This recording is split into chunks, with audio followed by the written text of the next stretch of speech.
a boy caught his father touching the vampire king's throne at midnight, a throne he had no right to claim. But the crimson crest glowing on both their wrists told a different story. "Papa, what are you doing?" Prince Peregrine spun, guilt flashing across his face before hardening into something else. Something hungry. "Making sure we're never powerless again." The obsidian seat pulsed between them, cracking slowly down the center, dying because it couldn't serve two masters. The door exploded open. Lord Lavinia stood there, eyes blazing crimson, 4 guards at his back. "Step away from my throne." It was my father's throne first. 8-year-old Caden watched 2 men he loved reach for their swords, watched the castle's ancient magic flicker and fail, watched the fragile peace he'd fought for 6 months to maintain shatter in a single breath. He'd stopped one war by speaking truth. Now the truth was going to start another, and this time the only way to save his family was to choose which father deserved to survive. The morning after Caden caught his father in the throne room, Lord Lavinia Fiorentino issued 3 orders that turned the castle into a pressure cooker with the flame turned high. First, increase security around Prince Caden. 6 guards instead of 2. Rotation every 4 hours instead of 8. No exceptions. Second, all private chambers to be inspected weekly for structural integrity. Translation: searching for evidence of conspiracy. Third, the throne room remained sealed. New enchantments added, blood locks that would trigger alarms if anyone tried to enter without explicit permission.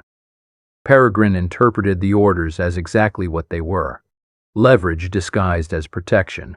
Lavinia was telling him that his son was now a hostage to his good behavior, that the illusion of restored title meant nothing if the vampire king decided otherwise, that mercy had conditions, and those conditions were about to be tested. River felt it the moment she woke, that shift in air pressure that happens before storms break.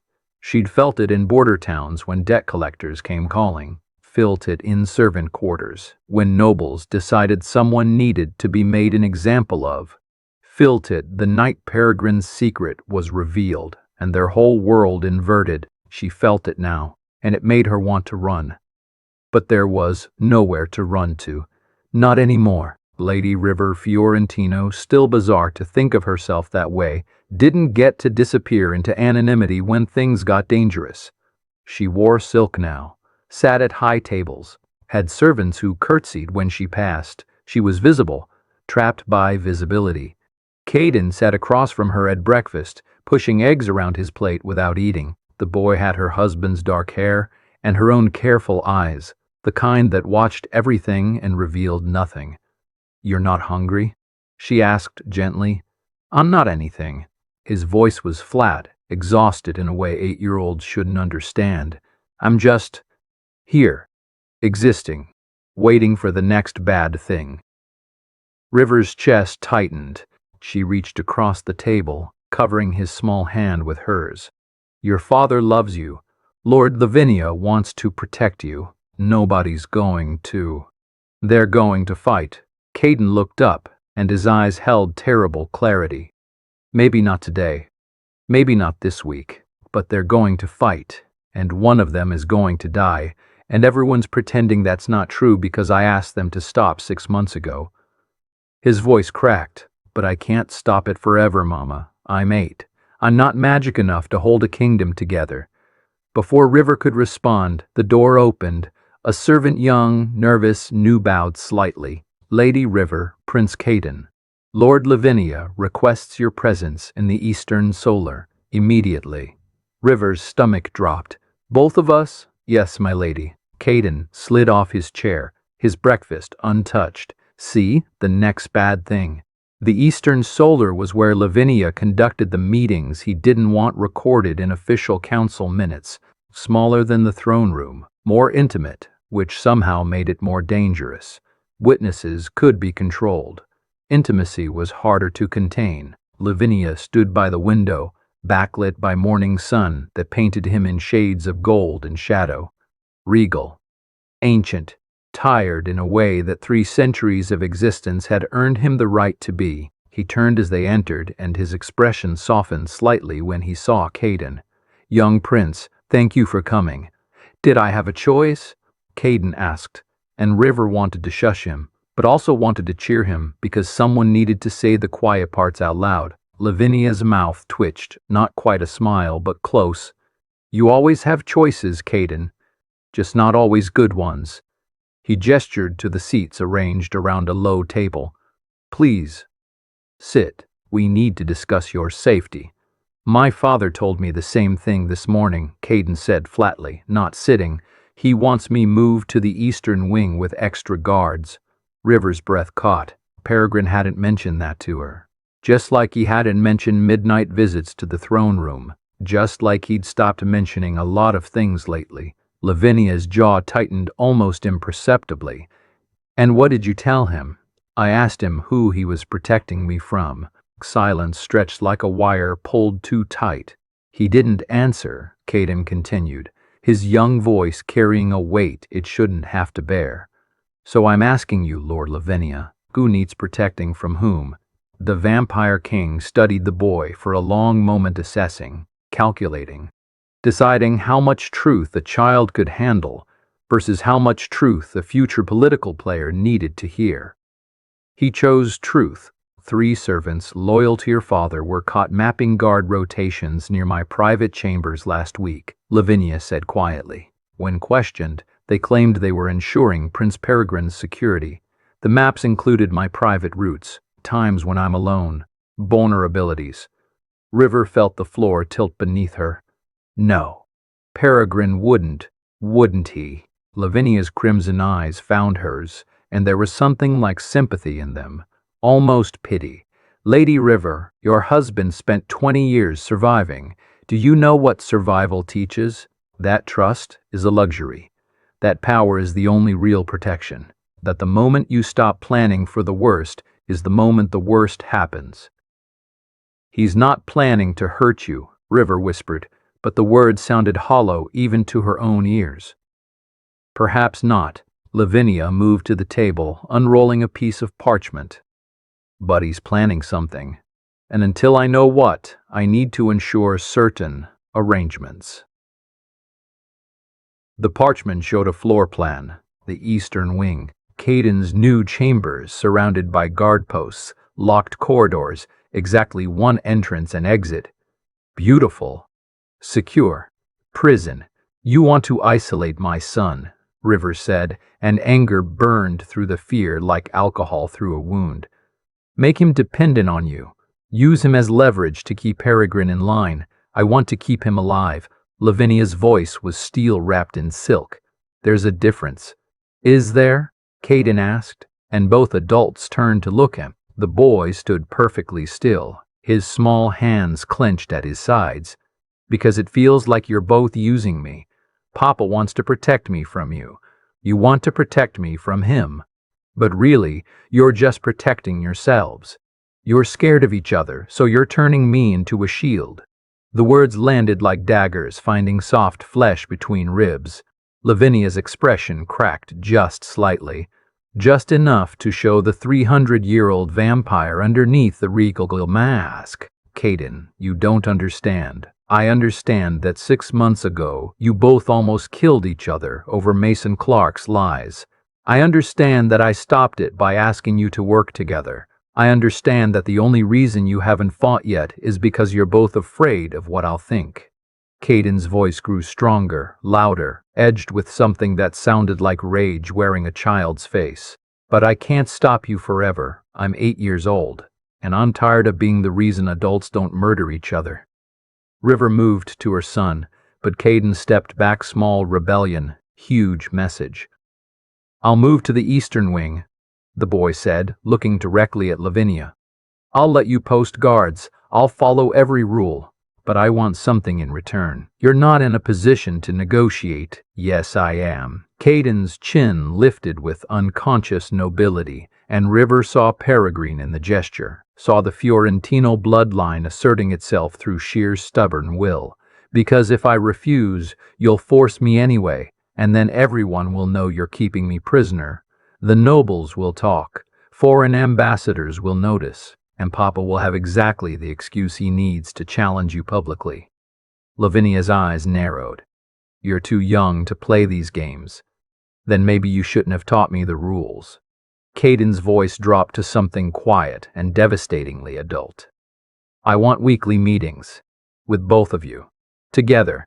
In the same room. Talking. Planning.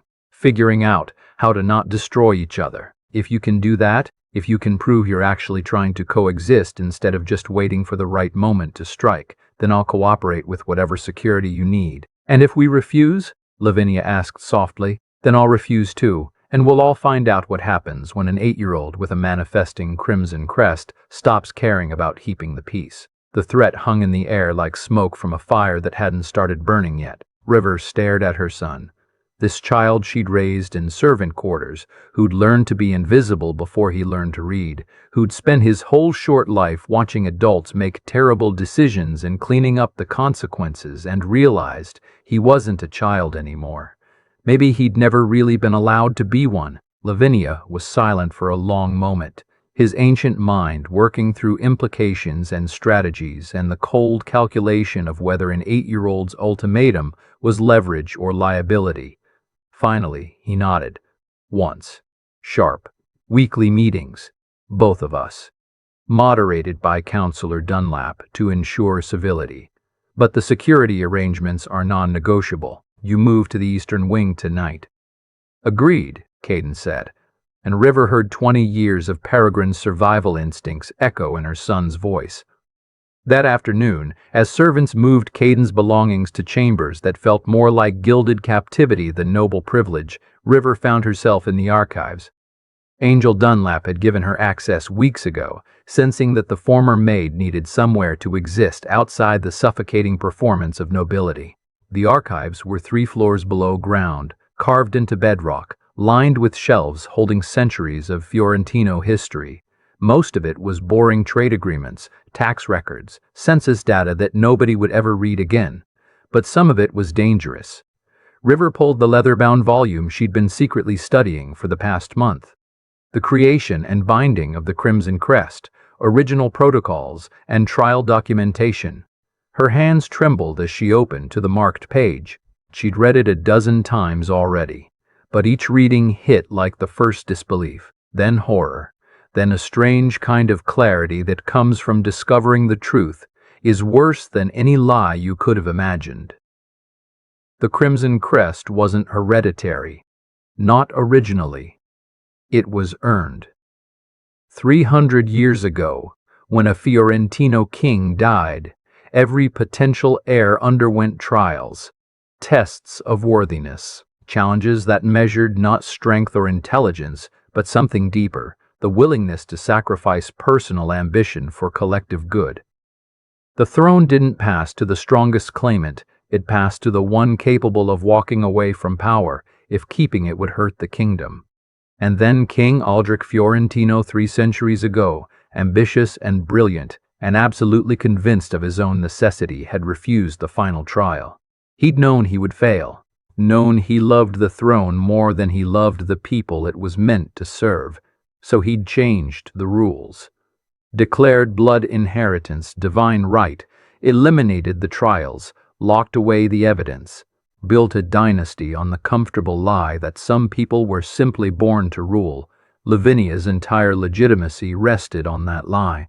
So did Peregrine's claim. So did the neat little story that this was a simple succession dispute between 2 men with equal right to wear a crown. But it wasn't equal. It was arbitrary. 300 years of Fiorentino kings had ruled without ever proving they deserved to. River's fingers traced the final passage, the one that made her stomach drop every time she read it. The throne recognizes worthiness in ways blood cannot replicate. When multiple crest bearers exist without clear succession, the trials may reactivate spontaneously. The magic will test. The unworthy will be unmade. The worthy must prove they love the kingdom more than power by surrendering power itself. She closed the book, mind racing. If Lavinia and Peregrine knew this they understood that the throne itself might force them into trials neither man would survive. Would they stop? Would they find another way? Or would they just fight harder, each convinced he was the worthy one, each willing to destroy everything to prove it? The archive door opened. River nearly jumped out of her skin. Angel Dunlap stood in the entrance, her expression carefully neutral. "Lady River, I thought I might find you here." "I was just reading." The lie tasted weak. "I know what you've been reading." Angel moved into the room, closing the door behind her with quiet finality. "I gave you access to those texts deliberately, because someone needs to understand what's really happening, what's really at stake." River's breath caught. "You wanted me to find this?" "I needed someone outside the power struggle to see the truth. Lavinia can't acknowledge it. His entire reign is built on hereditary right. Peregrine can't accept it. His claim rests on the same foundation." "But you?" Angel's eyes held something like desperation. "You're not invested in the lie. You can see clearly." "Then you know." River stood, the book clutched to her chest like a shield. "You know the whole system is corrupt, that neither of them has real right to the throne, that the magic itself is dying because it can't serve two unworthy claimants." "I know." Angel's voice was barely a whisper. "And I know what happens if this becomes public knowledge. The kingdom fractures. Foreign powers invade during the chaos. Everything Lavinia spent 3 centuries building, everything your husband's family died trying to preserve, all of it collapses. So, what do we? We prepare. Angels goss, because the trials are coming whether they're ready or not. The throne is already reactivating. Didn't you notice? The cracks, the magic failing, the way Caden's crest is manifesting ahead of schedule. River felt ice spread through her chest. Caden's crest is early. Crests don't manifest until puberty. Earliest recorded case was age 12. Caden is 8. Angel's voice held barely contained terror. The throne is so desperate for a worthy bearer that it's reaching for a child, because the adults have failed every test that matters. The archives seem to shrink around them. Walls pressing close with the weight of secrets too big to contain. If the trial start, River couldn't finish the sentence. Angel finished it for her. If the trials start, at least one of them dies. Probably both. The magic doesn't compromise. It doesn't show mercy. It simply reveals truth, and truth in the hands of unworthy rulers is a blade that cuts both ways. Then we stop the trials. We find another way. There is no other way. Angel's voice cracked with exhaustion. The only way to stop the trials is for one of them to abdicate, to step down voluntarily, to choose the kingdom over personal ambition. She laughed bitterly. When was the last time you saw a man with power willingly surrender it? River thought of Peregrine touching the throne at midnight. Thought of Lavinia's eyes when he looked at the boy he'd saved but couldn't trust. Thought of 2 men circling each other like wolves who'd forgotten how to be anything else. "Never," she whispered. "Men like that never let go." Then we prepare for war. Angel moved to the shelves, pulling down 3 more volumes. And we make sure when it comes, at least one person survives who knows the truth, who can rebuild what's about to burn. She handed the books to River, his stories of previous trials, documentation of failures, warnings written in blood by people who'd learned too late that crowns are just prettier chains. Read everything. Memorize it. Hide it. And River? Angel's hand gripped hers with surprising strength. When the time comes to choose sides, and it will come, don't choose Lavinia or Peregrine. Choose Caden, because he's the only one in this mess who might actually pass the trials. The only one who doesn't want power enough to kill for it. He's 8, I know. Angel's voice held something like grief, which means he's already suffered more than most people twice his age, and he's about to suffer so much worse. That night, as River lay beside a husband who'd stopped touching her months ago, she heard Peregrine whisper into the darkness, "I'm not going to lose him." His voice was raw, broken. "Caden, I won't let Lavinia use him. I won't let him grow up the way I did, powerless, terrified, watching everything get taken away." River wanted to turn to him, Wanted to say then, stop, walk away, choose us over revenge. Wanted to beg him to remember that sometimes love means letting go of what you think you're owed, but she knew he wouldn't hear it. Couldn't hear it. Not when 20 years of exile had carved survival into his bones so deep that protection and possession had become the same word. So she said nothing, just listened to her husband plan ways to save their son that would probably destroy them all. And somewhere in the castle, in chambers surrounded by guards and locked corridors and all the trappings of protection that felt more like preparation for war, 8-year-old Caden pressed his small hand against the crimson crest manifesting on his wrist and whispered the question that nobody wanted to answer. How much does it hurt when magic decides you're worthy of something you don't want? The mark pulsed once warm, insistent, patient, waiting for the moment when want and need and duty would collide, and a child would have to make the choice that broke kingdoms and defined dynasties, the moment when being worthy would matter less than being willing.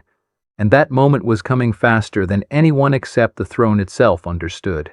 The first joint meeting happened 3 days after Caden moved to the eastern wing, and it took exactly 7 minutes for everything to go wrong. Angel Dunlap sat between Lavinia and Peregrine like a referee at a blood sport, her carefully neutral expression doing nothing to hide the tension coiling through the small council chamber. The room felt too hot despite the season, too small despite its vaulted ceiling, too fragile to contain what was building between two men who'd agreed to talk but not to listen. Northern Border Security, Angel said, her voice carrying forced calm. Reports indicate increased shadow creature activity. Organized movement patterns. We need coordinated response protocols. Lavinia spread a map across the table, his pale fingers marking defensive positions with red ink. I propose rotating garrison command. Fresh perspectives on established. You mean replacing my commanders with yours. Peregrine's voice was silk over steel. 3 of the 4 rotations you're suggesting are currently led by officers who served under my father. Officers who might have divided loyalties. Officers who know how to fight. Peregrine leaned forward, and the crimson crest on his wrist caught lamplight like a warning. Unless you're suggesting competence is suspicious now, Angel raised one hand. Gentlemen, the point of these meetings, the point, Lavinia interrupted softly, dangerously, is that Prince Peregrine understands shared rule requires shared trust, something we're currently lacking. Trust. Peregrine's laugh was bitter as ash. You surrounded my son with guards loyal only to you. You sealed the throne room like I'm planning to steal it in the night. You taste your wine because you think I'm plotting assassination. And you want to lecture me about trust? The temperature dropped 5 degrees. Lavinia's crimson eyes blazed with centuries of controlled fury finally cracking. I taste test my wine because 3 servants with keys to your chambers were caught with poison components last week.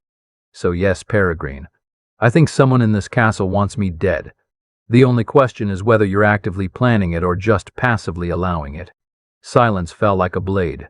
Angel looked between them 2 men with identical marks on their wrists, 2 men who'd bled together 6 months ago and were preparing to bleed against each other now, and realized these meetings wouldn't prevent war. They'd just document how it started. This session is adjourned, she said quietly, until you're both ready to act like rulers instead of rivals. Neither man moved. Neither man blinked. The air between them crackled with violence waiting for permission. Then Peregrine stood, slow and deliberate. Tell my son I'll see him at dinner, if your guards permit it. He left. The door closed with restrained force that somehow felt louder than slamming. Lavinia remained seated, staring at the map neither of them had actually discussed. It's getting worse, he said to Angel. The divide. Every day it spreads deeper. Then stop feeding it, Angel replied.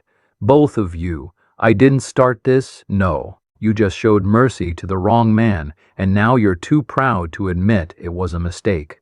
Her voice held exhaustion that came from watching good intentions pave roads to catastrophic destinations. He's not planning to kill you, Lavinia. He's planning to outlast you. to wait until the court decides hereditary right matters more than current rule, to let time and politics do what violence can't. That's worse, Lavinia whispered. Death would be cleaner.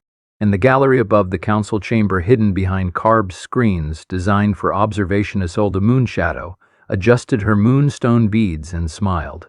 The Northern Lunar Court's emissary had been watching Fiorentino politics for 3 weeks now, documenting every fracture, every failure, every moment that proved this dynasty was eating itself from the inside out. Her queen would be pleased. How long? Her aide whispered beside her. Until war? Isolde considered, her silver eyes tracking Lavinia's slumped shoulders.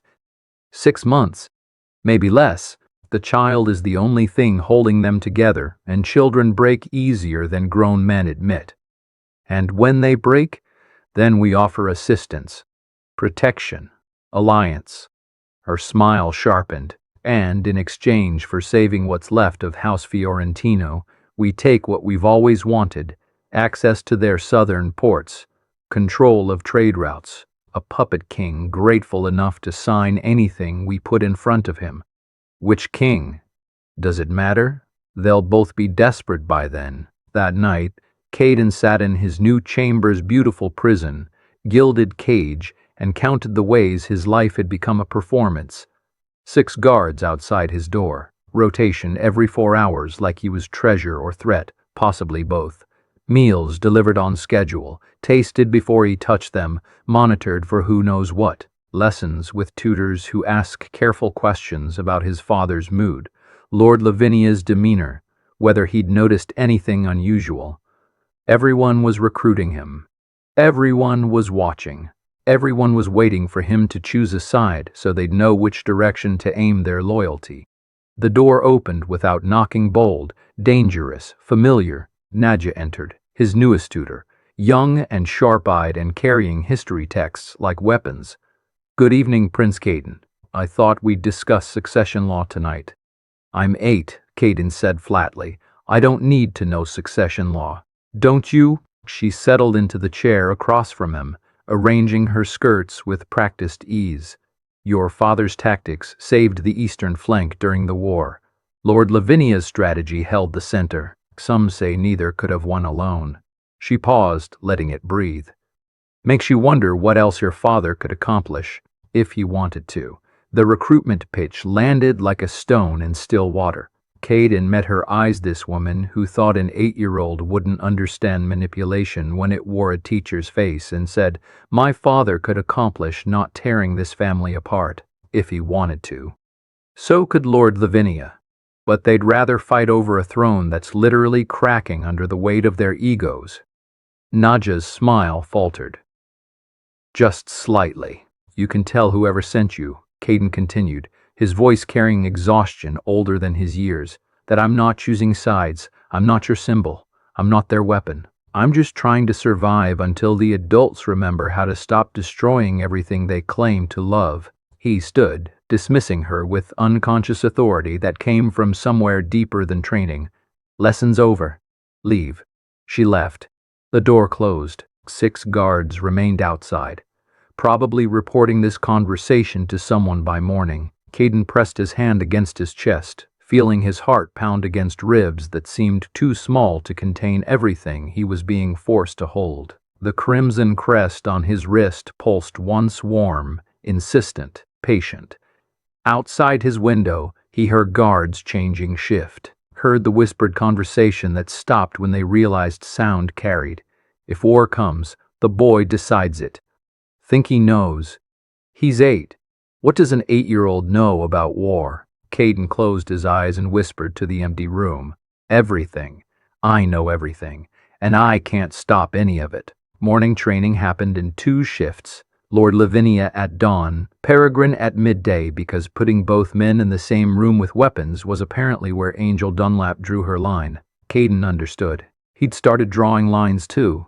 The ancient library smelled like leather and old magic, and the kind of silence that pressed against your ears until you wanted to scream just to break it. Lavinia stood by the window, backlit by pale sunrise, one finger tracing the spine of a book that had witnessed 3 centuries of Fiorentino failures. Power, the Vampire King said without preamble, is not what you can take. It's what you can keep. Caden sat at the massive oak table, his small frame swallowed by a chair built for adults who'd learned to fill space with presence alone. Papa says power is what you're willing to fight for. Your father understands survival. I understand rule. Lavinia pulled the book from the shelf, Histories of Failed Coups, Volume 7, and opened it to a marked page. Look at this. Prince Aldrich the Bold seized the throne through military brilliance, dead within 3 years, murdered by his own generals because he never learned that force creates resentment, and resentment waits. The illustration showed a young king, crown askew, blade through his chest, blood rendered in fading ink that looked almost rust-colored now. What should he have done? Caden asked, though part of him didn't want to know, didn't want more lessons about how power killed people who held it wrong. Waited. Lavinia's voice held the weight of centuries spent learning patience the hard way. Built consensus. Made allies of potential enemies. Proven his legitimacy through governance, not conquest. He looked at Caden with eyes that had seen empires rise and collapse. Your father is brilliant in combat. Tactical genius. But strategy and tactics are different arts. Tactics win battles. Strategy wins the peace that follows. Is that what you're doing? The question slipped out before Caden could stop it. Winning the peace? Lavinia's expression cracked just slightly, just enough to show the exhaustion underneath. I'm trying not to lose it. There's a difference. He closed the book gently, as if the dead king inside might feel rough handling when someone deserves power but the kingdom isn't ready to give it. Caden, they have 2 choices. Wait for readiness or force it. The first requires patience most people don't have. The second requires violence most kingdoms can't survive. Which one is Papa choosing? Silence stretched between them like the moment before lightning strikes. I don't know, Lavinia finally admitted, and the honesty felt more dangerous than any lie. That's what terrifies me. Midday sun turned the training yard into a furnace. Peregrine moved through combat forms with the fluid grace of someone who'd learned to fight like breathing necessary. Automatic, the difference between survival and becoming a cautionary tale. Caden watched. Wooden practice, sword heavy in his small hands. Again, Peregrine said, not unkindly. Feet wider, you're off balance. Caden adjusted his stance, tried the strike again. The blade whistled through air, connected with the practice dummy's shoulder instead of throat. Better. Peregrine knelt beside him, hands gentle on Caden's arms, repositioning. Combat isn't about strength. It's about leverage. Using what they give you, size, confidence, assumption against them. His voice dropped lower, edged with something that sounded like confession. Larger opponents think they've already won. That's when you strike, when they're convinced you're helpless. Like you did with Mason Clark? Peregrine's hands stilled. Yes, like that. Lord Lavinia says tactics win battles, but strategy wins peace. Caden kept his eyes on the practice dummy, safer than meeting his father's gaze. He says forcing power destroys kingdoms. He would say that. He's the one holding power. Peregrine stood, moving to the weapons rack with barely controlled energy. Let me tell you at Lake White, strategy is just pretty word for wait and hope, for trust that fairness exists, for believe the people who stole everything will suddenly develop conscience. He selected 2 practice blades, tossed one to Caden. The boy caught it reflexively. My parents waited, Peregrine continued, his voice rough with 20-year-old wounds that hadn't healed, had just scabbed over and gotten infected. They followed rules, trusted the system, believed that innocence was protection. His blade cut through air in a vicious arc. They died in exile. I survived by learning that fairness is a luxury and trust is suicide, and the only protection that matters is being strong enough that no one dares take from you again. So you're teaching me not to trust anyone. I'm teaching you to trust yourself, to be ready, to never be the weak thing people discard when it's convenient. Peregrine's eyes met his son's, and they held desperate love wearing armor. Lord Lavinia is ancient and powerful. He can afford patience, we can't. We're one bad day from losing everything again. Caden felt something twist in his chest, understanding and horror braiding together, until he couldn't tell which emotion was which. When does being ready become being afraid? When does protecting yourself become hurting other people first? His father had no answer. Or maybe the answer was written in the way Peregrine's grip tightened on his practice blade, knuckles white with pressure that had nowhere to go except inward. "Run the forms again," Peregrine said quietly, "until you can do them in your sleep. Because the moment you hesitate is the moment you die." That evening, Caden sat alone in his chamber's beautiful prison, mandatory safety, and tried to reconcile the lessons. Lord Lavinia, wait. Build consensus. Prove legitimacy through patience. Father, strike first. Trust no one. Strength is the only protection. Both men loved him. Both men believed they were teaching him to survive. Both men were preparing him for a war they swore they didn't want, but couldn't stop. Plat-to-plamp. And somewhere between patience and paranoia, between strategy and survival, Caden was supposed to figure out how to become whatever the kingdom needed him to be. 8 years old, already exhausted. River found him there, staring at nothing, his small hands clenched so tight his nails had left crescents in his palms. "Sweetheart," she knelt beside his chair, her lady's silk whispering against stone floor. "What's wrong?" "They're both right," Caden whispered, "and I don't know how to be the thing that makes them both stop." River pulled him close, and he collapsed into her, this boy who'd been forced to grow up too fast, who held kingdom weight on shoulders built for childhood. "You don't have to fix them," she breathed into his hair. "You don't have to save them. You're 8, Caden. You're allowed to be 8. "No, I'm not." His voice cracked. "Because if I'm just 8, they'll destroy each other. The castle will fracture. People will kill by. And it'll be my fault for not being strong enough or smart enough or magical enough to hold everything together." River felt her heart shatter like glass under pressure. "Baby, that's not, Mama, if the throne chooses wrongly, who stops it?" The question landed between them, the same one Caden had asked Lavinia weeks ago, the one that had been growing in his mind like poison ivy, choking out everything else. River thought of the texts she'd been reading, the trials, the truth about worthiness that would destroy both men if they ever faced it honestly. "I don't know," she admitted, because lies wouldn't help anymore, wouldn't protect him from what was coming. "Maybe no one stops it. Maybe the throne just breaks, and we build something new from the pieces. What if there aren't enough pieces left to build anything?"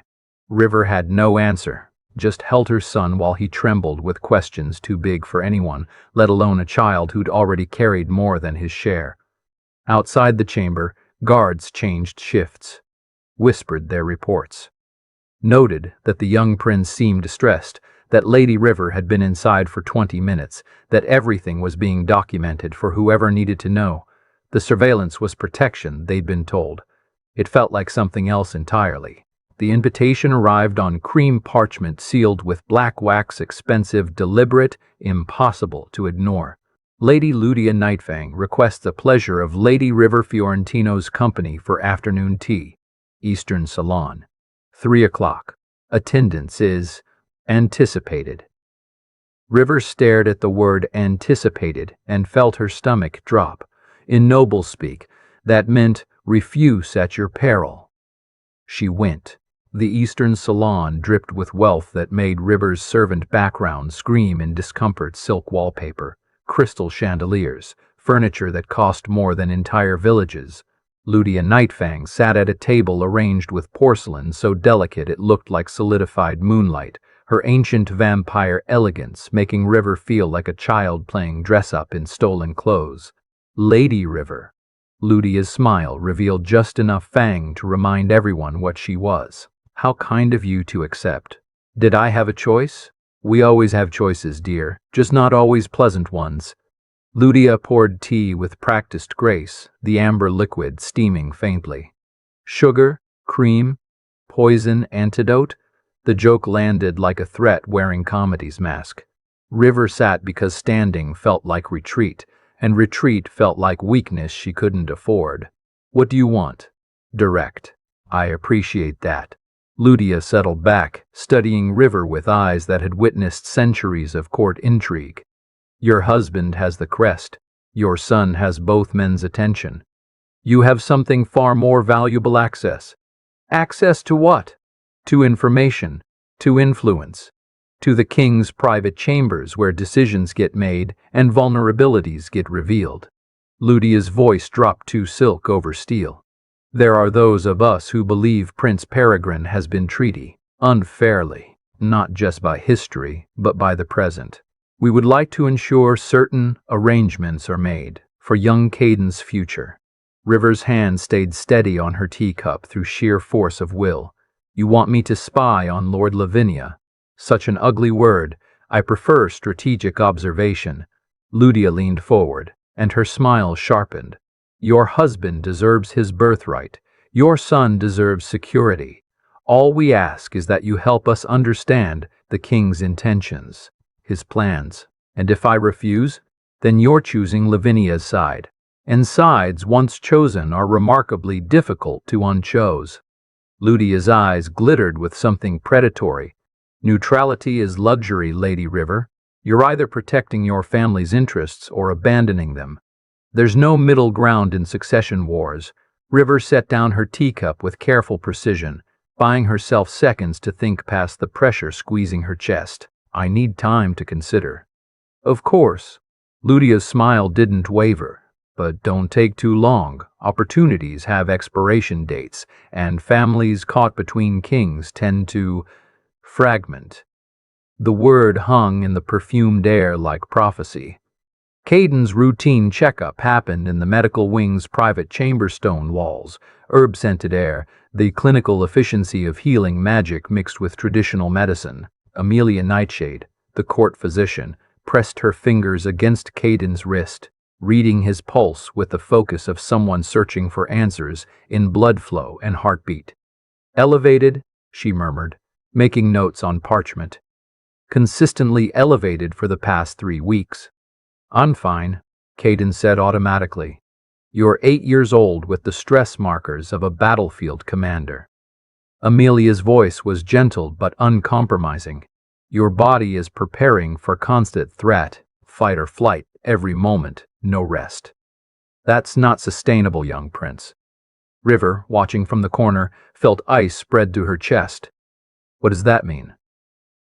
It means children absorb tension, like sponges absorb water. When adults are preparing for conflict, they won't name. Children's bodies prepare too. Except they don't understand why, so the stress has nowhere to go except inward. Amelia released Caden's wrist gently, but the real medicine is peace, stability. Adults who stop using him as their emotional battleground. The words landed like accusations with perfect aim. After Caden left escorted by his perpetual guard detail, Amelia turned to River with an expression that held professional concern bleeding into personal warning. Lady River, I've served this court for 40 years. I've seen succession disputes before. She paused, choosing words with surgical precision. They always escalate. Always. And the people caught in the middle, children, especially, they break in ways that don't heal. Caden is carrying weight that's crushing him from the inside out. I know, River whispered, but I don't know how to stop it. Then find someone who does, before the stress markers become permanent damage. Amelia's hand briefly touched River's shoulder, comfort from someone who'd seen too many casualties of political war. Children's bones heal, their psyches don't, not from this. The letter arrived that evening, slipped under River's chamber door while she was at dinner. No seal, no signature, just 7 words in elegant script that made her blood turn to slush. Children who end wars are rarely allowed to grow up. River's hands shook as she read it again and again. looking for hidden meaning, for threat disguised as warning, for some indication of who'd sent this and why. But the message was clear enough without elaboration. Caden had stopped one war. Someone was planning to make sure he didn't stop the next one, either by recruiting him or removing him or breaking him so thoroughly he couldn't function as the moral compass holding two men in check. She found Peregrine in their chambers an hour later, surrounded by maps and legal texts, and the accumulated evidence of a man building his case for something he wouldn't name but couldn't stop. Planning. "What are you doing?" Her voice came out steadier than she felt. He looked up, and there was something in his eyes that reminded her of the broken man she'd met 10 years ago, except now the brokenness had edges sharp enough to cut. Preparing. For what? For whatever comes next. That's not an answer, Peregrine. That's evasion. River moved closer, the anonymous letter clutched in her hand like evidence at a trial. Ludi and Nightfang tried to recruit me today. Wanted me to spy on Lavinia, to betray the man who saved our lives. Peregrine's jaw tightened. What did you tell her? I told her I needed time. But that's not the point. The point is, your faction is mobilizing, building pressure, preparing for something, and you won't tell me what. She threw the letter on his desk. And someone sent me this, a threat against our son. Because apparently children who stop wars become targets. He read the letter once. His face went pale, then flushed with rage barely contained. Did you tell Lavinia? Why would that be your first question? River's voice cracked. Why is your response about Lavinia instead of about protecting Caden? Instead of about stopping whatever war you're planning? I'm not planning, don't. The word came out sharp as broken glass. Don't lie to me. I've been lied to enough. The nobles are circling. The guards are choosing sides. Our son is being turned into a political weapon, and you stand in our chambers at midnight surrounded by maps and strategies, pretending you're not preparing to take something that isn't yours. It was my father's. Peregrine's control finally shattered. It should have been mine, would have been mine if Mason had it. Mason is dead. River's voice rose to match his. Dead, Peregrine. Gone. The man who destroyed your family is ash and memory, but you won't let it go. You won't let yourself heal because healing means accepting that maybe, just maybe having your name back and your son safe should be enough. It's not about enough. His voice dropped to something raw and desperate. It's about justice, about making sure no one can take from us again, about Caden inheriting security, not scraps. Caden doesn't want the throne. He wants his father. River moved closer, and tears were streaming down her face now, burning tracks through carefully applied cosmetics. He wants the man who taught him to be invisible so he'd be safe, not the prince who's teaching him that safety means being strong enough to hurt first. Peregrine stared at her like she'd struck him. I'm doing this for him. No. River's voice went quiet, final. You're doing this for you, for the 12-year-old boy who had everything stolen and spent 20 years surviving in the wreckage. I understand that. I do. But don't pretend it's for Caden. He doesn't want your revenge. He wants his childhood. And you're choosing which one matters more. Silence stretched between them. The kind that feels like the end of something important, like watching a bridge collapse in slow motion. I can't let it go, Peregrine finally whispered, even if I wanted to. Even if it's destroying us, I can't. River nodded slowly, something breaking inside her chest with the finality of stone cracking under impossible pressure. I know. That's what terrifies me. She turned and left, not dramatically, not with door-slamming fury, just with the quiet devastation of someone who'd finally understood that love wasn't always enough to save people from themselves. Behind her, Peregrine stood alone among his maps and plans and the accumulated weight of 20 years of survival that had calcified into something that looked like justice but tasted like poison. The memorial ceremony for the war's fallen happened on the first clear morning after 3 days of rain, as if even the weather had been mourning. 200 names carved into black marble, 200 families standing in the courtyard wearing grief-like formal dress. 200 reasons why the kingdom needed peace instead of the war building and whispers in midnight meetings. Caden stood on the memorial platform between Lavinia and Peregrine, surrounded by guards, supposedly safe. The speech had been written by Angel Dunlap, approved by both men, carefully neutral to avoid implying either one had contributed more to victory than the other. Political theater, performance of unity for a court that knew better. Lavinia was 3 words into his address when the crossbow bolt screamed through morning air. It came from the Eastern Tower impossible angle, perfect trajectory, the kind of shot that required either supernatural skill or supernatural luck. The bolt embedded itself in the wooden podium 2 inches from Caden's hand, with a sound like thunder concentrated into a single point. The world exploded into chaos. Guards swarmed, nobles scattered like startled birds.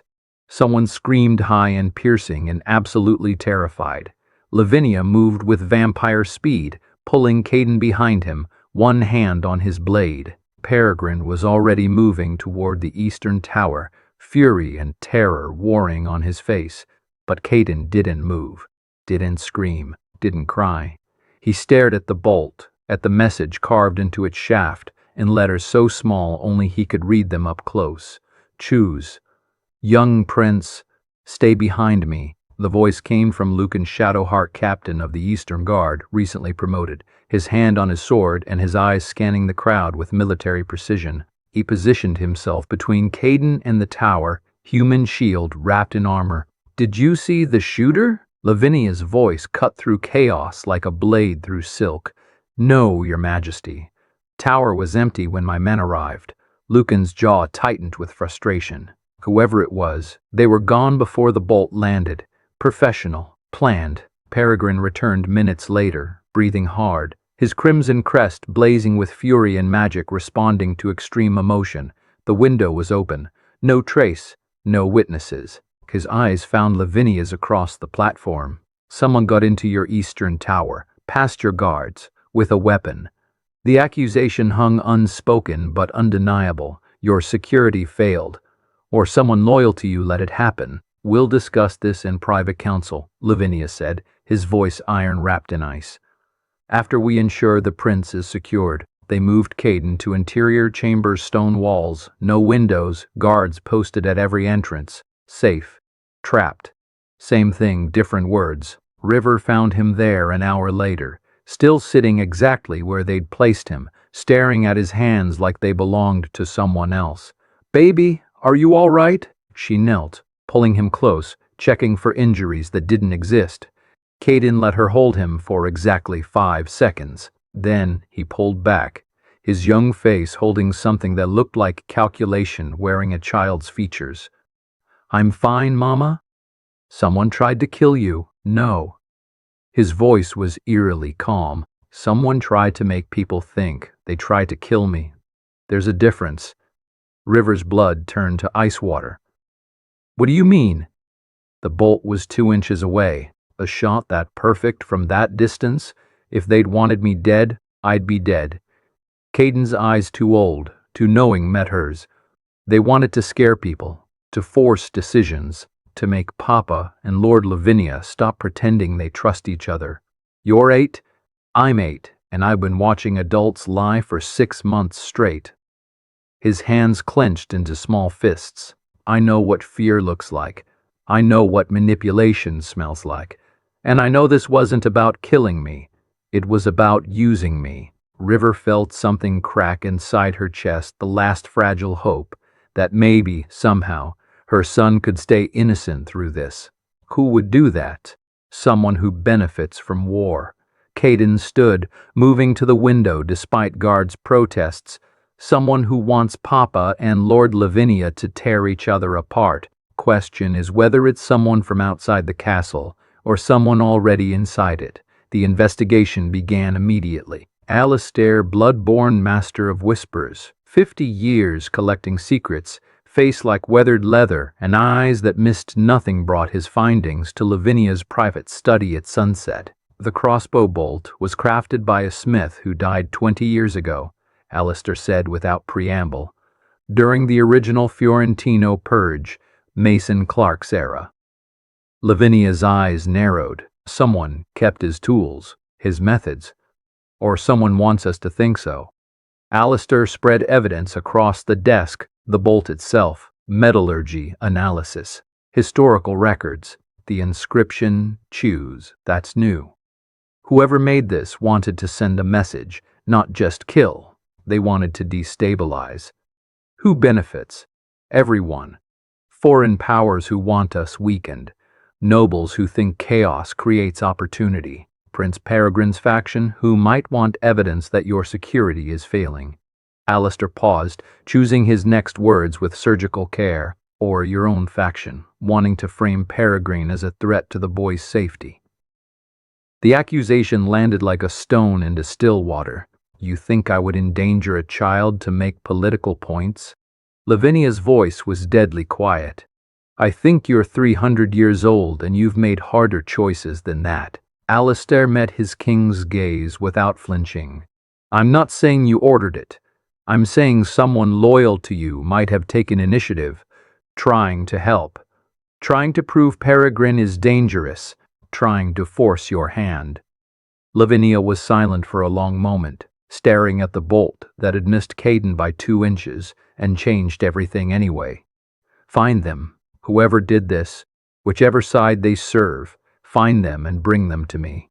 And if it's someone you trust, then I'll learn to trust differently. That night, Caden lay awake in his secure chambers, counting ceiling stones to avoid thinking about how close death had come, wearing a political message. But his mind wouldn't stop cataloging, wouldn't stop analyzing. He'd watched who ran toward him and who ran away, noticed which guards looked surprised and which didn't, counted the seconds between bolt impact and response too fast in some cases, suggesting preparation, suggesting foreknowledge. Lucan Shadowheart had been first to reach him. Lucan, who'd been recently promoted by Peregrine. Lucan, whose eastern tower had conveniently been the attack's origin point. Coincidence or conspiracy? Caden memorized the captain's face, added it to the mental list of people who might be threats or might be allies or might be both depending on which way the wind blew. 8 years old, and he was already learning to think like the throne required, trust no one completely, suspect everyone partially, survive by assuming the worst until proven otherwise. His father's lessons, Lord Lavinia's warnings, both men's paranoia becoming his inheritance. The crimson crest on his wrist pulsed once, twice, 3 times, warm, insistent. Warning or recognition, or simply acknowledging that the boy who'd stopped one war was now the target of the next. Outside his door, guards whispered their reports, documented his sleeplessness, noted everything for whoever needed to know. Surveillance was protection, they said. It felt like something else entirely. The emergency council convened within hours of the assassination attempt, and it took exactly 3 minutes for civilized discourse to collapse into barely restrained violence. 30 nobles watched from gallery seats as Lavinia and Peregrine faced each other across the war table like duelists measuring distance. Angel Dunlap sat between them, her usual diplomatic composure cracking under the weight of managing 2 men who'd stopped pretending alliance mattered more than survival. Your captain was responsible for Eastern security. Lavinia's voice was winter-given sound.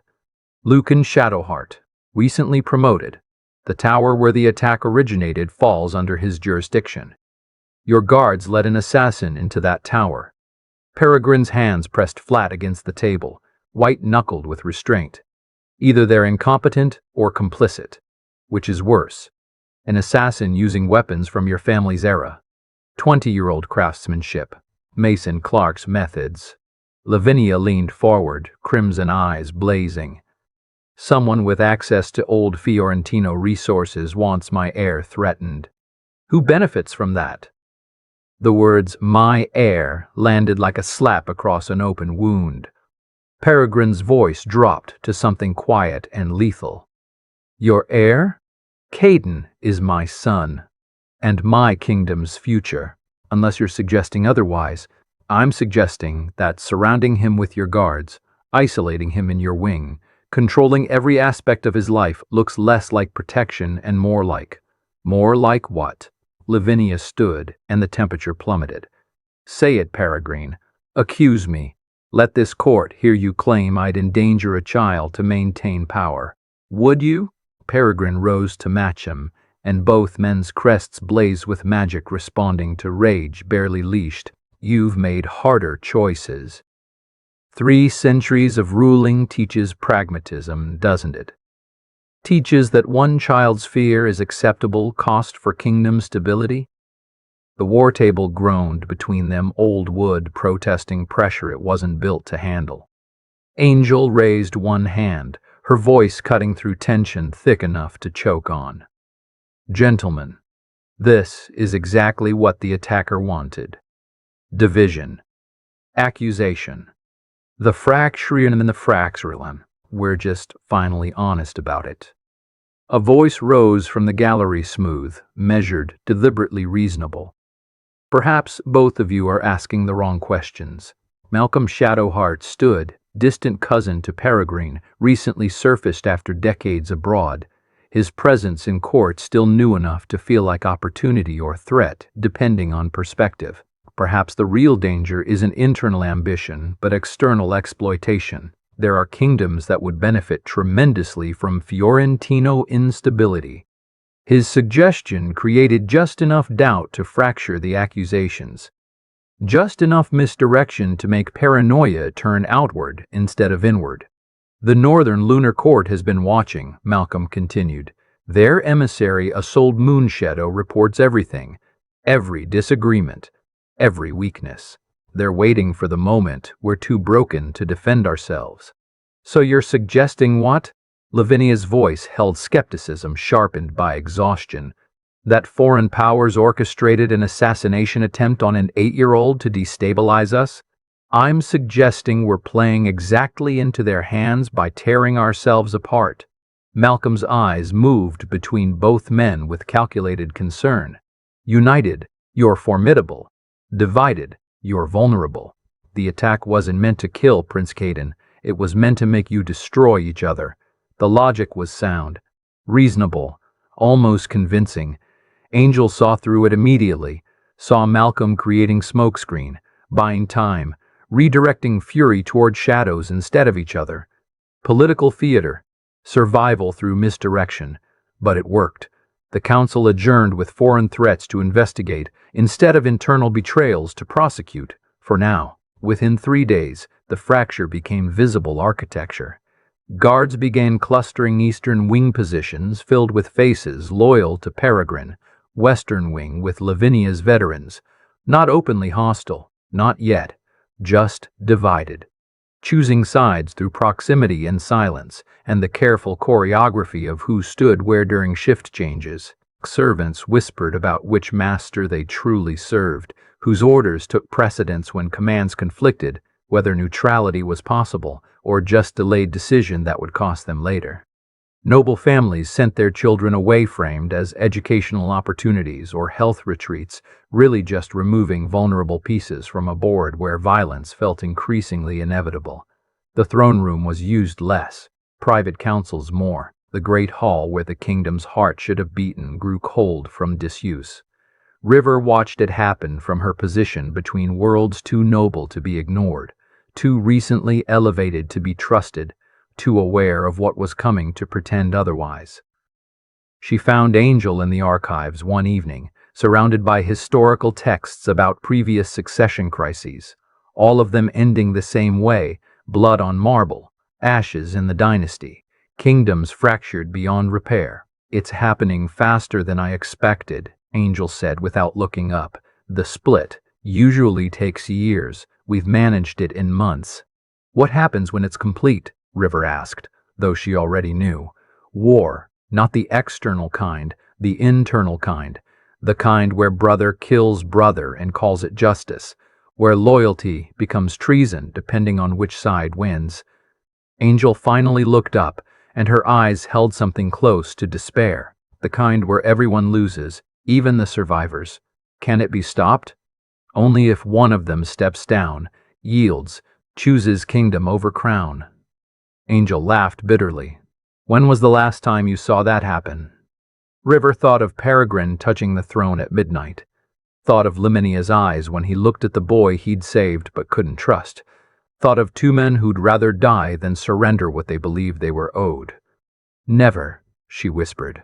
It never happens. Then we prepare for aftermath. And we pray the kingdom survives what's coming. That night, Lavinia issued the order that made the break official. The throne room was sealed. Not just locked sealed. New enchantments carved into door frames, blood words that would trigger alarms if anyone approached without explicit permission, magical barriers strong enough to repel vampire strength. No one enters, he told Lachlan Crivelli. Not servants. Not nobles. Not nobles. The throne room remains closed until succession is clarified. And if Prince Peregrine demands access, Lavinia's voice was iron. Then he'll learn what happens when demands meet absolute denial. The doors closed. The wards activated. Magic hummed through stone like a warning or a promise, or simply the sound of a kingdom giving up on unity. Inside the sealed chamber, invisible to everyone, witnessed by no one, the obsidian throne pulsed with failing light. The crack that had appeared weeks ago spread another inch, then another, fracturing the seat's left armrest. Crawling toward the back where the crimson crest was carved in relief, ancient magic, recognizing that the contract between ruler and realm was breaking. The castle's foundation groaned with sympathetic pain walls that had stood for centuries, suddenly developing hairline fractures, stones shifting imperceptibly, the physical structure responding to magical collapse. The citadel was dying because it couldn't serve two masters. The throne was choosing to die rather than serve neither. And somewhere in the darkness between heartbeats and decisions, the magic that had sustained House Fiorentino for 4 centuries began asking the question that would define everything. If both claimants are unworthy, what happens to the kingdom they're destroying? 3 nobles died overnight, not murdered unmade. Their bodies were discovered at dawn in their respective chambers, perfectly intact but fundamentally empty. No blood, no wounds, no violence, just absence where life should have been, like someone had reached inside and extracted the essential spark that made flesh more than meat. The only connection, all 3 had privately declared loyalty to Peregrine over Lavinia in recent weeks. Octavia Capet examined the bodies with growing horror, her scholar's mind cataloging impossibilities. This is old magic, castle magic, the kind written into foundations when Merkelfield was built 4 centuries ago. Lavinia stood in the 3rd noble's chamber, his ancient face unreadable. The defensive wards, not defensive, preservative. Octavia's hands trembled as she checked the corpse's temperature, room temperature, as if it had never been warm. The citadel was designed to serve unified Fiorentino rule. When the crest bearers conflict, when succession becomes contested, the castle interprets it as invasion. As threat, it's trying to purge what it perceives as corruption. We're the corruption. Peregrine's voice came from the doorway, sharp with disbelief and dawning horror. The castle is killing my supporters because I exist. The castle is killing because it can't reconcile 2 masters. Octavia stood, exhaustion and terror competing for dominance in her expression. The magic doesn't understand politics or justice or nuance. It only understands contract. 1 throne, 1 bearer, unified rule. You've fractured that contract. The castle is trying to fix itself the only way it knows how. By murdering people. By eliminating variables until unity returns. Her voice dropped to barely a whisper. If this continues, if the division spreads, the deaths won't stop. The magic will keep purging until only 1 crest bearer remains, or until everyone is dead. They unsealed the throne room at midday, emergency override, Angel and Octavia both insisting. Lavinia and Peregrine united only in their need to understand what was happening to their kingdom. The doors groaned open like a throat releasing a scream it had been holding for weeks. Inside, the throne room had transformed into something between temple and tomb. The obsidian seat pulsed with crimson, light not steady but erratic, like a heartbeat struggling against arrhythmia. The crack had spread across the entire left side, fracturing the armrest into a spiderweb of breaks that somehow held together through sheer magical stubbornness. The air tasted of copper and ozone and something older than language, and hovering above the throne, impossible, undeniable, terrifying, was a figure of light and shadow wearing a crown that predated living memory. Not quite solid, not quite translucent. Somewhere between ghost and guardian, between memory and manifestation, between what had been and what refused to end. The guardian spirit's voice echoed from everywhere and nowhere, ancient as bedrock and tired as the last breath before dying. 4 centuries I have served, 4 centuries of Fiorentino blood maintaining the pact. Now you break it with your pride. Every person in the room dropped to one knee. Instinct, terror, or maybe just the weight of magic pressing down like atmosphere at ocean depths. Except Lavinia. He stood rigid, jaw clenched. Who are you? I am Sebastian Moonshadow, first guardian, the consequence of broken oaths. What remains when kings forget why crowns were forged? The spirit's form flickered, solidifying then dispersing like smoke, trying to remember how to be flesh. I was bound to this throne before your bloodline learned to spell its name. Bound to ensure succession. Bound to prevent exactly this. Prevent what? Peregrine's voice was barely controlled. You're trying to prove worthiness through possession, through claim, through the arrogance that blood equals right. The spirit's gaze shifted between them. Lavinia with his 3 centuries of rule, Peregrine with his 20 years of survival, and found both wanting. 2 crests, 1 throne. The magic tears itself apart, trying to serve both. Soon it will tear you and this kingdom apart as well. Angel found her voice, though it came out smaller than she'd intended. How do we stop it? 1 yields. 1 dies. 1 proves they love the kingdom more than the crown by walking away from power. Sebastian's form dimmed slightly. These were the original laws, the trials, the tests your ancestors abandoned because failing them was easier than passing them. We can't, Lavinia started. You won't, I know. I've watched this cycle before, watched proud men choose destruction over humility, watched kingdoms burn because rulers couldn't imagine themselves as anything less than essential. The guardian's voice held centuries of accumulated grief.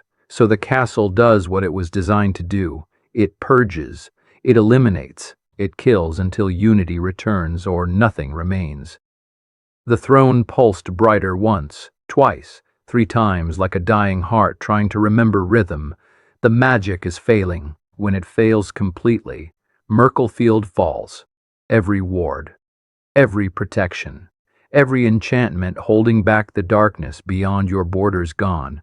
You'll have your civil war. And while you fight over who gets to rule ashes, everything you were meant to protect will collapse. Sebastian's form began to fade, the manifestation costing more energy than the dying throne could sustain. Fix this, or I'll watch another dynasty end the way all the others did, too proud to bend, too stubborn to break, too blind to see that power without wisdom is just elaborate suicide. The spirit vanished. The throne's light dimmed to barely a flicker, and in the silence that followed, everyone understood. They weren't just fighting for succession anymore. They were fighting against extinction. Caden had been standing at the back of the room, forgotten or ignored, 8 years old and trying to process magic that made reality feel negotiable. But as the guardian faded, something happened. The crimson crest on his wrist feigned, flickering, manifesting years too early, suddenly blazed with light. So bright several nobles gasped.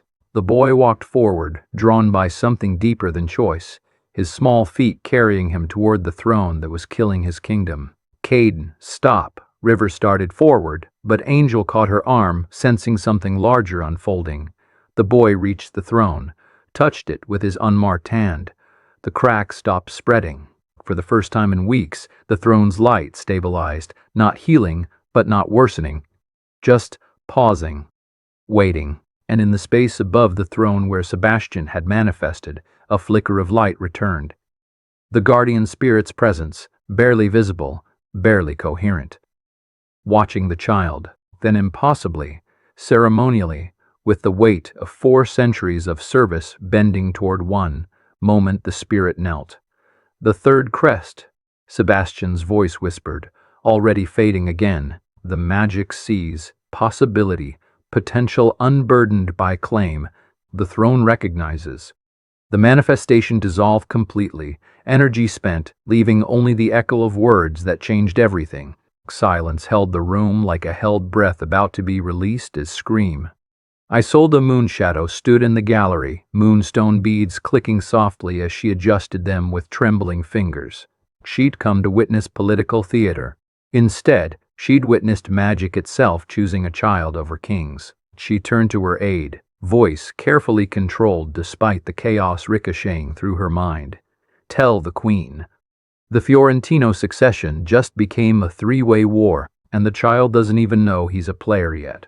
The aide fled. Isolde remained, watching Caden stand before the throne, small, confused, marked by magic he didn't understand and power he didn't want. The boy who'd stopped one war, the boy magic itself, had just crowned without consultation or ceremony or concern for whether 8 years old was old enough to carry a kingdom on shoulders built for childhood. She smiled, calculating implications at lightning speed. This changes everything, she whispered to herself. The North won't need to invade. We'll just wait for them to destroy each other over who gets to control a child king. Then we offer protection, alliance, and in exchange, everything. They'd get everything. Lavinia's inner circle met in the Western Tower at midnight. Angel, Lachlan, Alistair, and the Vander Darkthorn, the magical historian who'd been documenting the throne's degradation with the horrified precision of someone watching a terminal patient decline. The castle killed 3 people, Lavinia said without preamble. It will kill more unless the division ends. I need options. Angel spoke first, her voice tight with exhaustion. You could abdicate, step down voluntarily, let Peregrine have the throne and end the contradiction. No. The word was absolute. 3 centuries of rule, 3 centuries of keeping this kingdom stable. I won't hand it to a man who spent 20 years hiding in 6 months planning how to take what he hasn't earned. Then you're choosing pride over lives, Angel said quietly. I'm choosing experience over entitlement. Lavinia's hands pressed flat against the table. If I step down, Peregrine inherits a throne he doesn't understand and a kingdom he's unprepared to rule. Foreign powers will exploit his inexperience. The court will fracture. Everything I've built collapses within a decade. And if you don't step down, Lachlan asked, the castle continues purging more deaths. Eventually, it kills someone important enough that we can't hide it anymore. Then what? Lavinia was silent for a long moment, ancient mind working through impossible calculations. Then I force a public oath. Binding magic. Peregrine swears loyalty complete, unconditional, permanent, or he leaves. He won't swear, Alistair said. Not after everything. You're backing him into a corner where his only options are submission or war. Then he chooses, and the kingdom sees him choose. Lavinia's crimson eyes held the cold certainty of someone who'd made harder decisions and survived them. If he refuses, his own pride condemns him. If he swears and breaks it, the magic kills him automatically. Either way, the division ends. And Caden? Angel's voice was barely a whisper. The boy, the throne just recognized. What happens to him in your plan? Caden remains protected, educated, prepared for eventual succession when he's old enough. Lavinia's expression softened slightly. I'm not a monster, Angel. I want the boy safe, but I can't let sentimentality about a child's feelings destroy everything this kingdom is. Evander cleared his throat, his scholar's instinct for precision overriding political caution. Your Majesty, there's something you should know. The throne's recognition of Caden, that wasn't symbolic. The magic is actively trying to pass succession to him. to bypass both you and Peregrine entirely. He's 8. The magic doesn't care. It's desperate. It sees a potential bearer unburdened by claim, untainted by the conflict, destroying it. If this continues, the throne might choose Caden by default, not when he's ready. Now, the implications settled over the room like ash after burning. Then we don't let it continue, Lavinia said. I force the oath tomorrow. Peregrine submits or leaves. Either way, the choice is made. Across the citadel, Peregrine sat surrounded by his own council, Malcolm, Lucan, Adriana Darkwood, and a dozen others who'd quietly aligned themselves with the Lost Prince's claim. Legal texts covered every surface. Historical precedents. Documentation of the original trials. Evidence that hereditary succession was a 300-year-old fraud built on one ambitious king's refusal to prove worthiness. If we present this publicly, Malcolm said, tapping the ancient documentation, we prove Lavinia's legitimacy is questionable at best. The court will have to acknowledge that blood inheritance was never the actual law, that the throne demands trials, that Peregrine has as much more right to challenge for it, and Lavinia will call it treason, Adriana countered. He'll frame you as destabilizing the kingdom during crisis. Half the court will side with him out of fear, not conviction. Then we force a vote. Peregrine's voice was steel wrapped in determination. Majority council demanding succession reform. If Lavinia tries to deny it, he looks like a tyrant maintaining power through intimidation rather than legitimacy.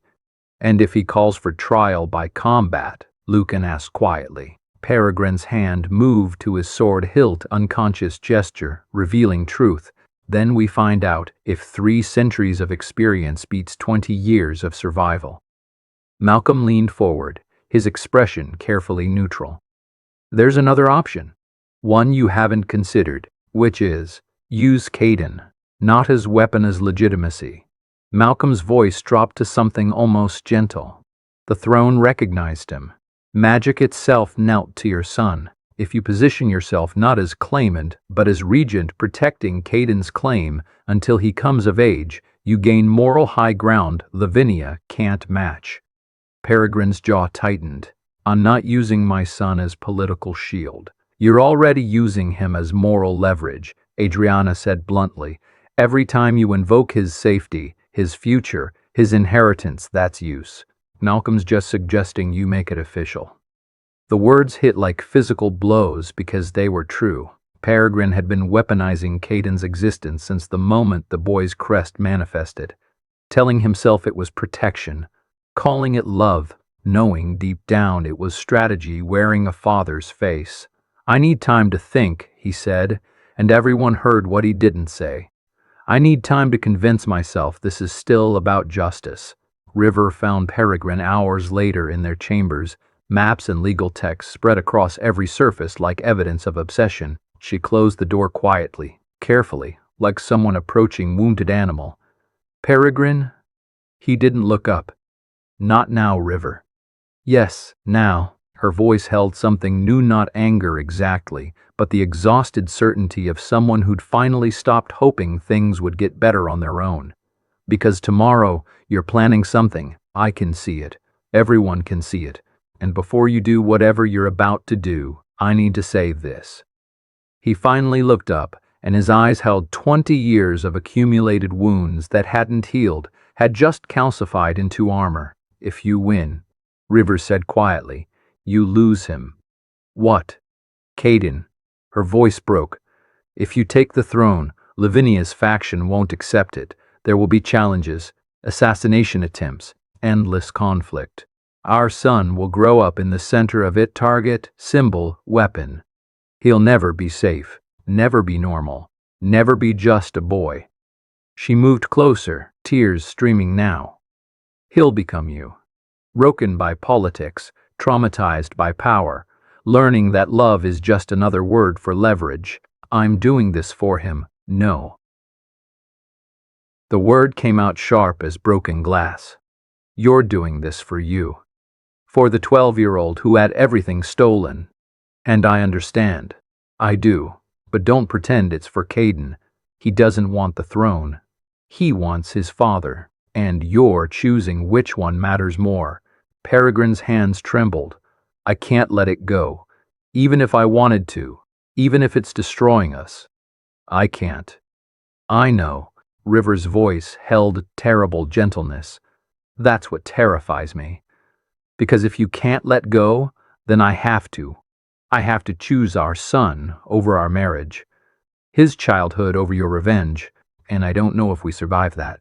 She turned and left before he could respond, before the tears made speech impossible, before the weight of necessary betrayal crushed her completely. Peregrine stood alone among his maps and plans and the accumulated evidence of ambition that had stopped being righteous and become compulsive. He looked at his wrist, at the crimson crest blazing there, and for the first time in 6 months wondered, what if I'm wrong? What if everything I'm doing is just Mason Clark's poison working through me, making me destroy my family the way he destroyed his? But the thought was too painful to hold, so he buried it, went back to his maps, continued planning. Because stopping meant admitting the last 6 months, the last 20 years had been waste. And waste was something survival couldn't afford to acknowledge. That night, Caden couldn't sleep. He stood at his window, watching guards patrol below, counting their routes like he'd been taught by both men who claimed to love him but couldn't stop weaponizing that love. Tomorrow something would break. He felt it the way animals feel earthquakes before they happen. Instinct, inevitability, the certainty that ground was about to shift beneath everyone's feet. The crimson crest on his wrist pulsed warm, insistent, impatient. The throne was done waiting. The magic was done compromising. And an 8-year-old boy who'd already stopped one war was about to learn that sometimes stopping wars just means choosing which casualties you can live with. He pressed his palm against the cold window glass and whispered to his own reflection, I'm sorry. Whatever happens tomorrow, I'm so sorry. The glass fogged with his breath, and somewhere, in the darkness, 2 kings prepared for a confrontation that would define everything. One with an ultimatum that demanded submission, one with evidence that questioned legitimacy, both convinced they were saving the kingdom. Both about to discover that salvation and destruction look identical until the moment impact happens. The grand assembly was called at dawn.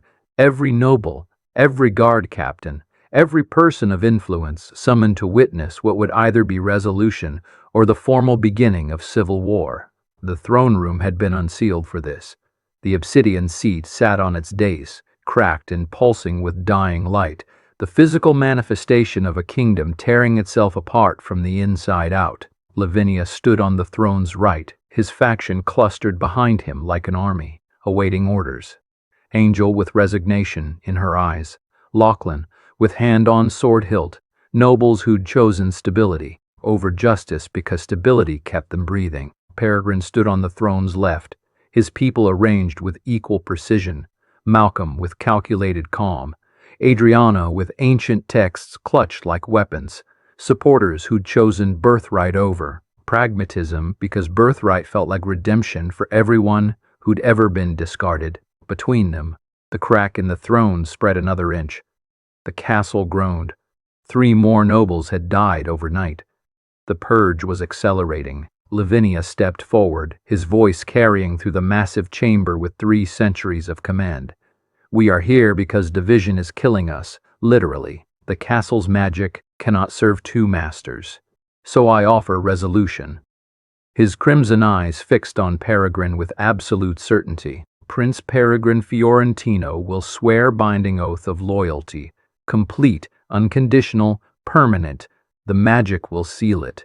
Break it, and you die. Keep it, and your family remains safe, honored, protected. This is mercy. This is compromise. This is the only path that doesn't end in war. Murmurs rippled through the assembly. Some approving, some horrified, all understanding Lavinia was offering survival wrapped in submission. Peregrine's response was to produce parchment ancient, authenticated, undeniable. This, he said, his voice steady despite fury burning beneath, is documentation of the original succession laws, the trials, the proof that hereditary rule was fraud invented by a king who feared proving his worthiness. He held it high. Lavinia sits on a throne built on lie. I'm not asking for mercy. I'm demanding justice. I'm demanding this court acknowledge that blood alone doesn't make kings' trials do, and neither of us has passed them.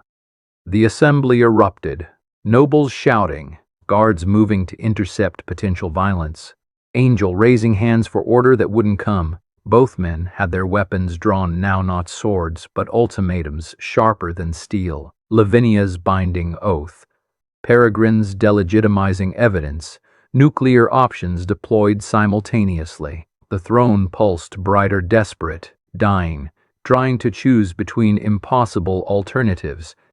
And then, 8-year-old Caden Yang walked into the center of the room, alone. No guards, no parents, no permission, just a child stepping between kings with the same ghost steps that had started everything 6 months ago.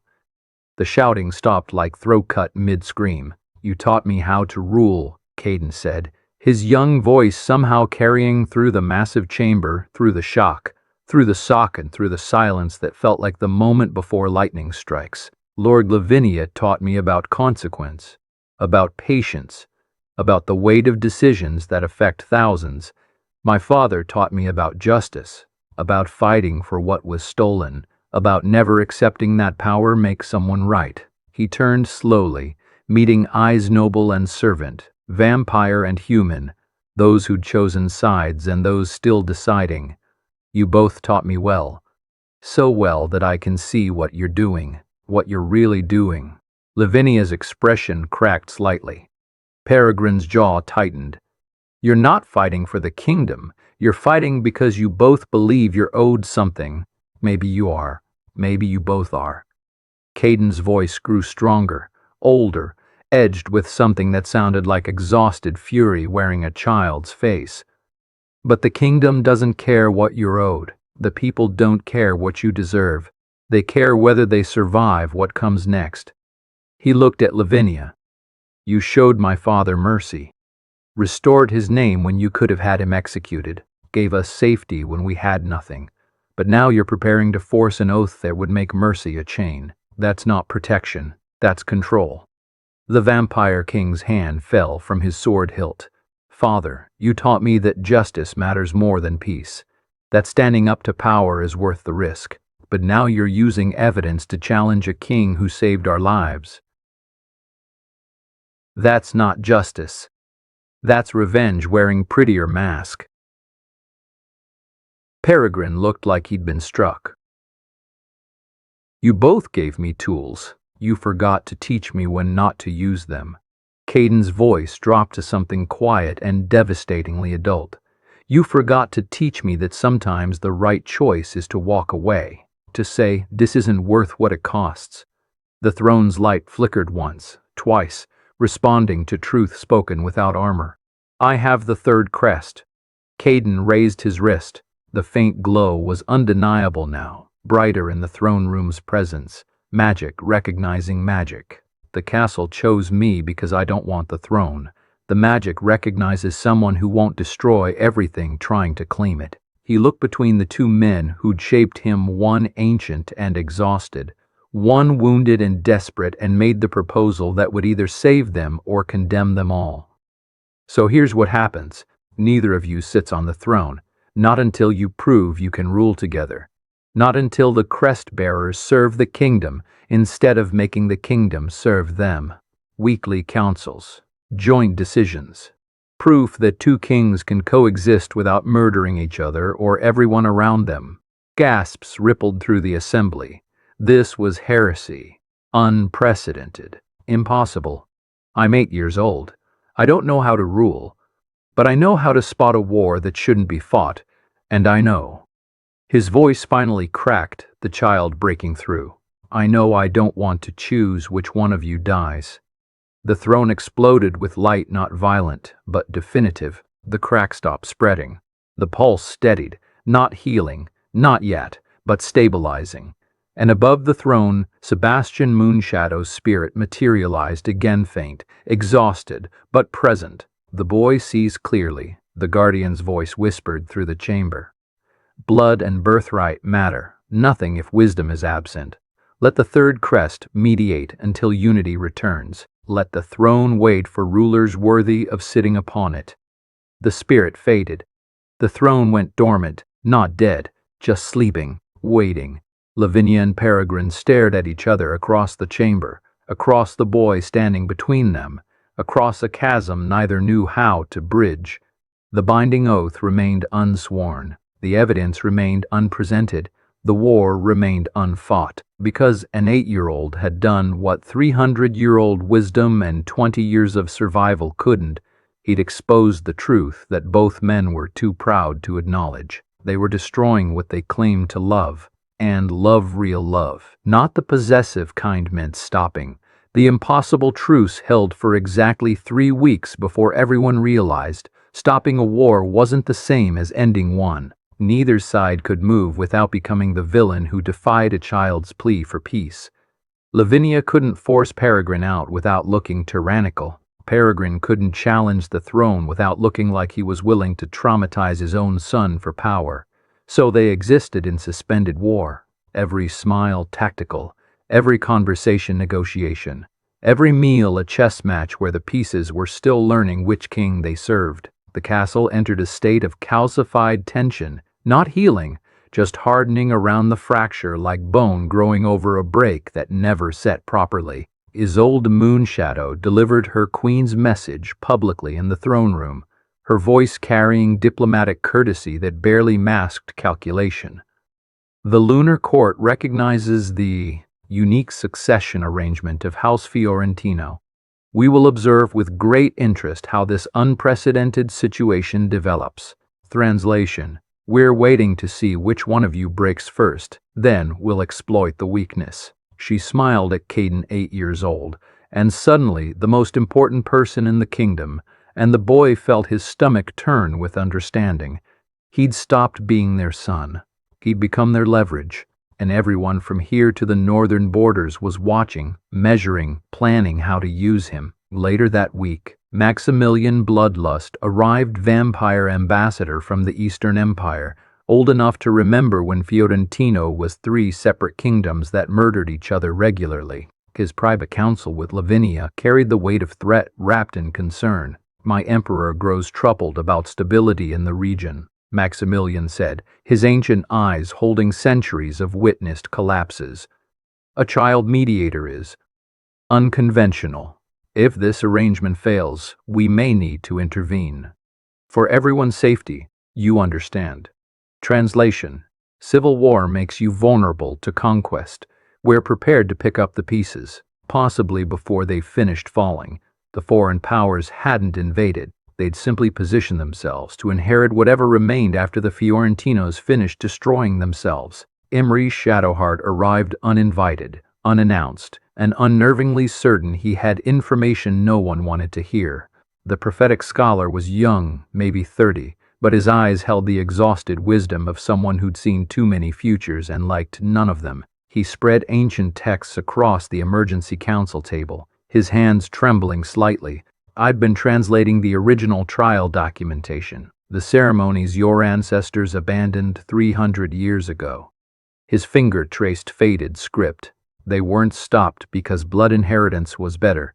They were stopped because the last trial killed 3 claimants in one night. Lavinia leaned forward, crimson eyes sharp. What kind of trial? The kind that asks, how much are you willing to sacrifice for power? Imry's voice dropped to something like grief. The throne doesn't want the strongest king. It doesn't want the smartest or bravest or most experienced. It wants the one capable of surrendering power itself, of choosing kingdom over crown, of proving love for the realm by walking away from ruling it. That's absurd, Peregrine said. How can you rule if you're willing to not rule? That's the paradox, that's the test. Imry's looked between them with the tired certainty of someone delivering terminal diagnosis. The throne recognizes that anyone who wants power badly enough to kill for it is exactly the person who shouldn't have it. So it demands proof of non-attachment, proof that you'd serve even without the crown. Angel's voice cut through the implications like a scalpel. What happens to those who fail? The magic unmakes them, not killing, erasing, like those three nobles who died. The throne simply withdraws life from those who prove unworthy. Imry's pulled out another text, older, written in blood that had faded to rust. According to this, the trials reactivate automatically when succession becomes contested, when multiple crest bearers exist without clear hierarchy, when the throne can't decide. It's already reactivating, Evander said quietly from the corner. The purge, the deaths, the guardian manifesting. These are symptoms of the throne beginning its selection process. Silence fell like a guillotine blade. Can it be stopped? River's voice was barely a whisper. Only if one of them abdicates voluntarily, steps down before the trials force the choice. Emrys looked at both men with something like pity. When was the last time you saw someone with power willingly surrender it? No one answered. The answer was too obvious, too damning. 6 weeks into the truce, the cost became architectural. The kingdom existed, functioned, survived. But it didn't thrive, it didn't grow.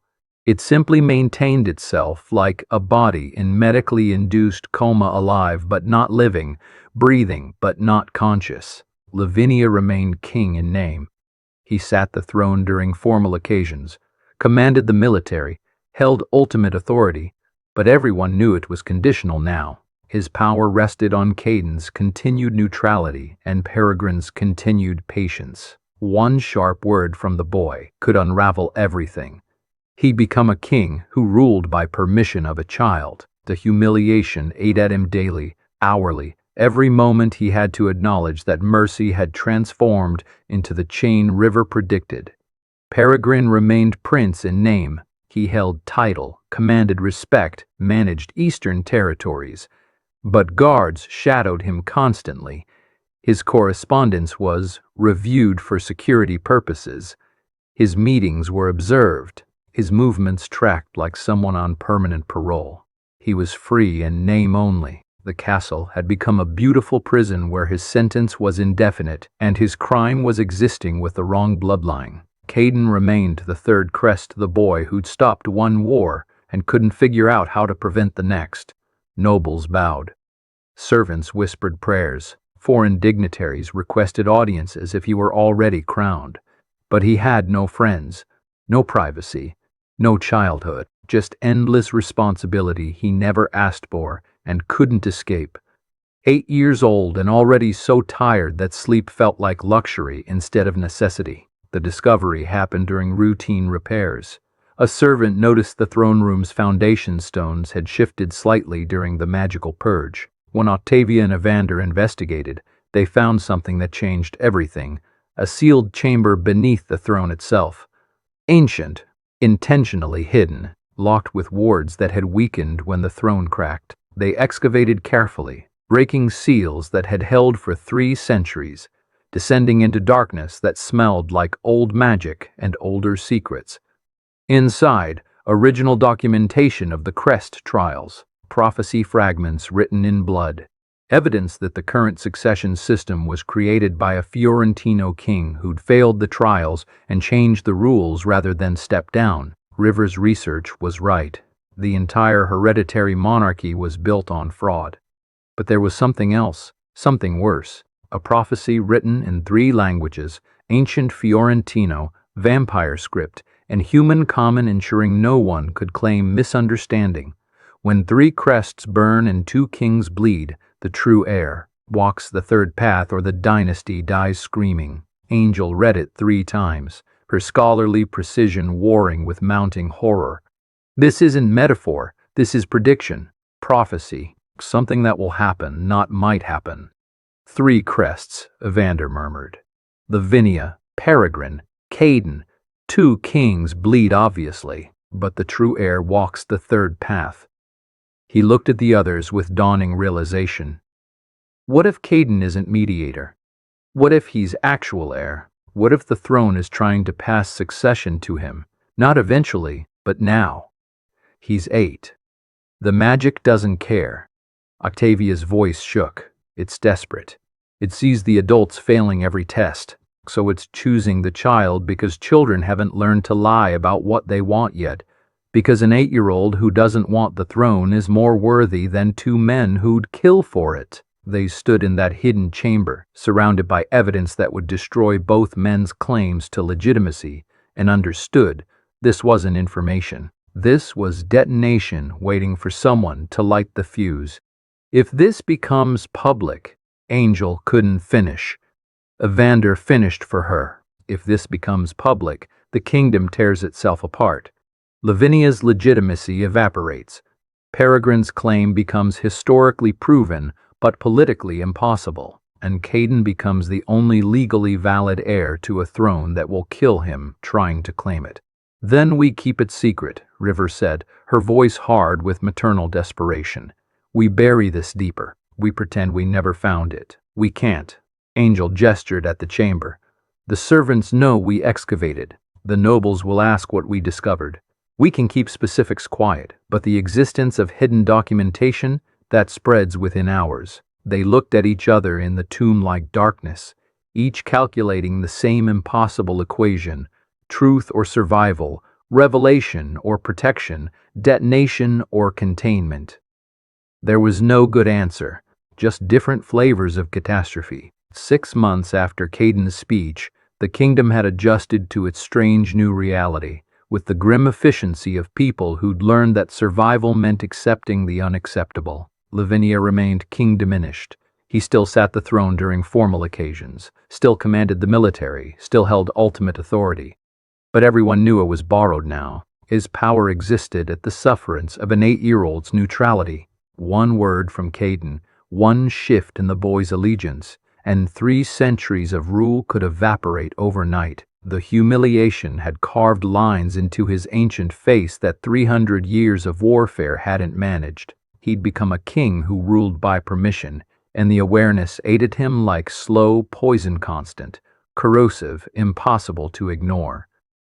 Peregrine remained prince-watched. He held title, managed territories, commanded nominal respect, but guards shadowed his every movement. His correspondence passed through Angel's review for security purposes. His meetings were documented. His breathing was probably being cataloged somewhere for someone's records. He was free in name only, and the cage had stopped feeling temporary months ago. This was his life now. Ada would have been surveillance, dressed as protection, imprisonment wearing nobility's mask, 20 years hiding as a servant, 6 months performing as a prince, and somehow the latter felt more trapped than the former. Caden remained symbol-isolated, the boy who'd stopped one war and couldn't prevent the next. Nobles treated him with reverence that bordered on worship. Servants whispered prayers when he passed. Foreign dignitaries requested audiences as if consulting an oracle instead of speaking with a child.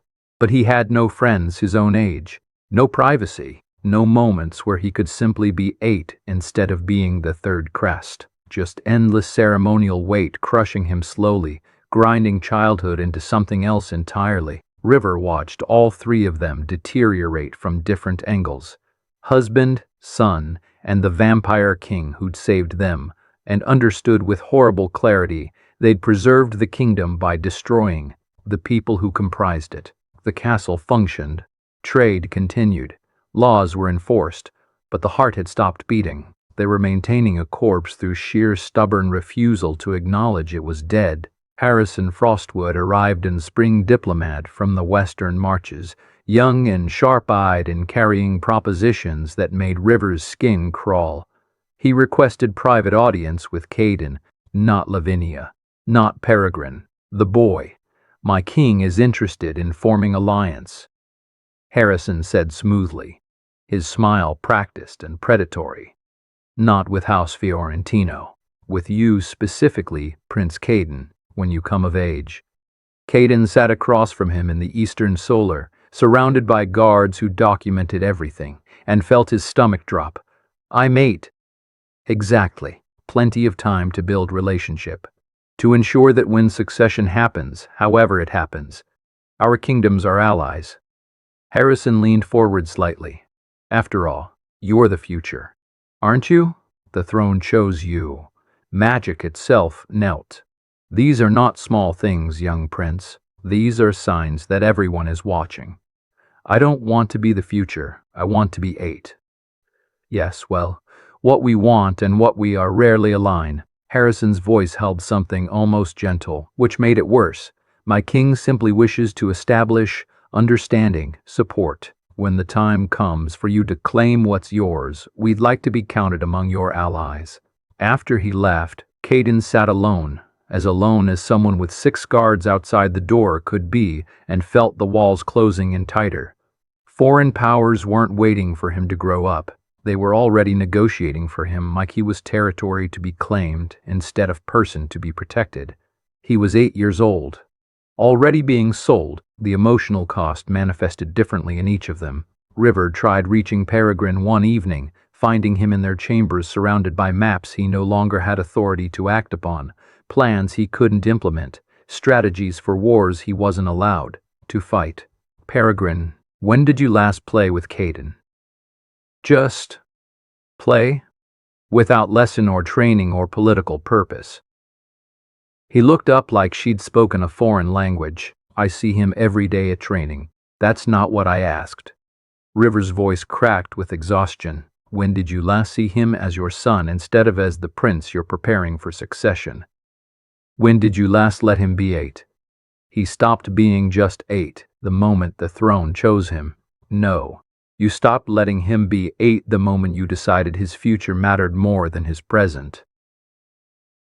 She sat across from him, and there were tears, now silent, defeated. I'm losing both of you. You're so consumed with protecting him that you've forgotten how to love him, and he's so consumed with holding everything together that he's forgotten how to be a child.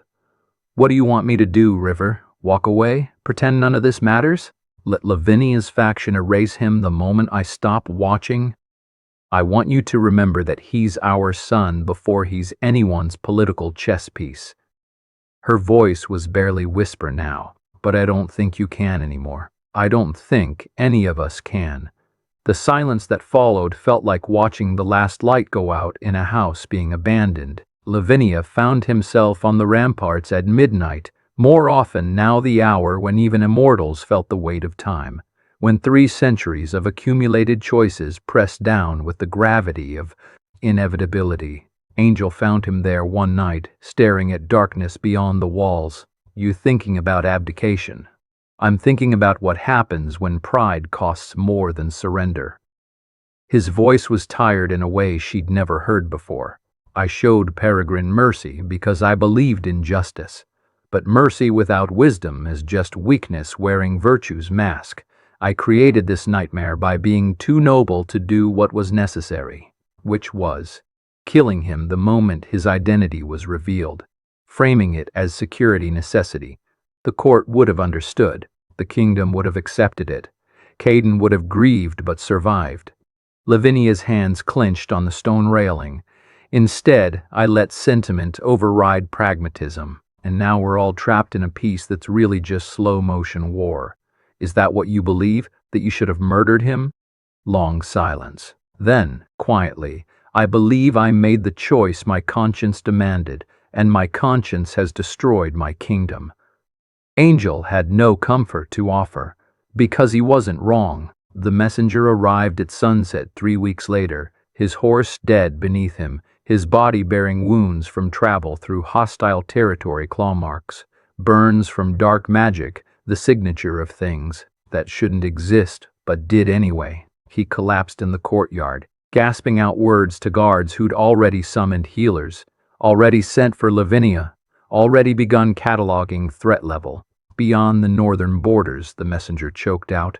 Army, not human, led by. He died before finishing, but clutched in his hand was a message sealed in black wax, addressed in elegant script that made Angel's blood run cold when she read it. To Prince Caden Yang, 3rd bearer of the Crimson Crest, the trials have been prepared. Your presence is requested beyond the northern borders. Come alone, or watch your kingdom burn while 2 false kings tear each other apart over ashes. You have 3 days. Valyrian Ravenshade, the name that shouldn't exist. The king who'd failed the trials 2 centuries ago and been erased from every record. The ghost who'd supposedly died in exile, but had clearly been waiting, watching, preparing. He hadn't invaded during the succession crisis. He'd waited for the moment when the kingdom was weakest, when 2 men wore the crest, but neither could act, when the throne had chosen a child who couldn't possibly defend it, when internal division made external conquest almost unnecessary. Angel brought the message to Emergency Council Lavinia, Peregrine, River, Octavia, Evander, Lachlan. They read it in silence that felt like watching a noose tighten. "It's a trap," Peregrine said immediately. "Obvious. Transparent. He wants Caden isolated and vulnerable." "It's leverage," Lavinia countered. "He's forcing our hand. Either we send the boy, which is unconscionable, or we refuse and he uses that refusal as justification for invasion. Either way, he wins." "We fight," Lachlan said. "Mobilize defenses. Prepare for siege. We've survived worse." "Have we?" Evander's voice was quiet. "The castle is still dying. The throne is dormant, not healed. Our forces are divided between loyalties. And Valerian has been planning this for 200 years. He wouldn't move unless victory was certain." River's voice cut through the strategic discussion like a blade through silk. "He asked for Caden by name, not the king, not the prince, the boy. Why?" Everyone looked at the prophecy documentation that had been sitting on the table since discovery, still classified, still dangerous, still waiting for someone to light that particular fuse. When 3 crests burn and 2 kings bleed, the true heir walks the 3rd path, or the dynasty dies screaming. "Because Caden is the 3rd path," Angel whispered, "and Valerian knows it." Valerian's army appeared on the northern ridge at dawn, a darkness that moved like liquid shadow given teeth and purpose. 15,000 strong by scout estimates, led by a vampire who'd spent 2 centuries planning this exact moment of Fiorentino weakness. The war horn sounded, the castle mobilized, and for the first time in 6 months, Lavinia and Peregrine stood side by side in the war room without Angel mediating between them, because external annihilation made internal hatred feel like luxury they couldn't afford. "Eastern flank reinforcement," Peregrine said, moving markers across the map with military precision. "If he hits there first, he won't.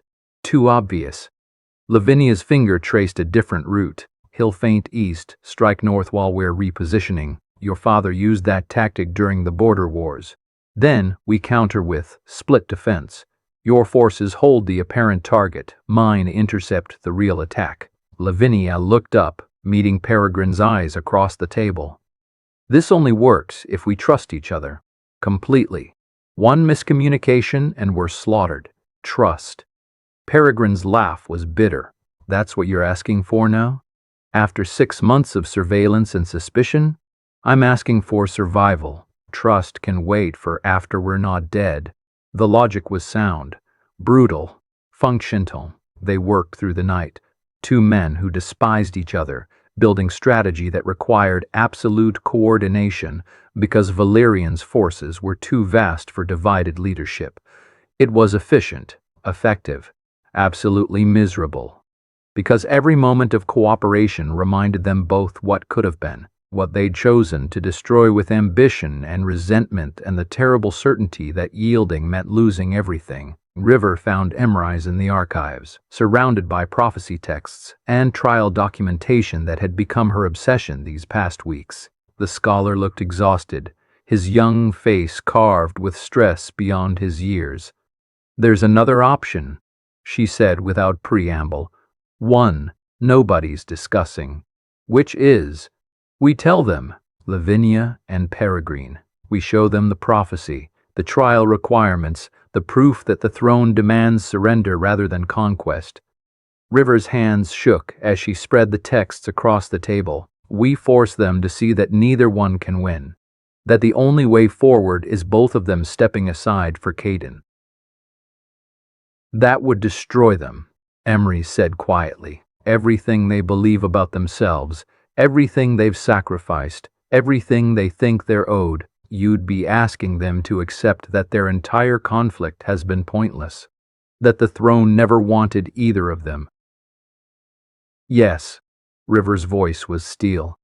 Because pointless is better than fatal, better than watching my son become collateral damage in a succession war that ends with everyone dead.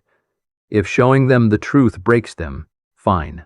They've been breaking everyone around them for months. It's their turn. Emery's studied her with something like awe. You'd weaponize the truth against your own husband? I'd weaponize anything to save my son.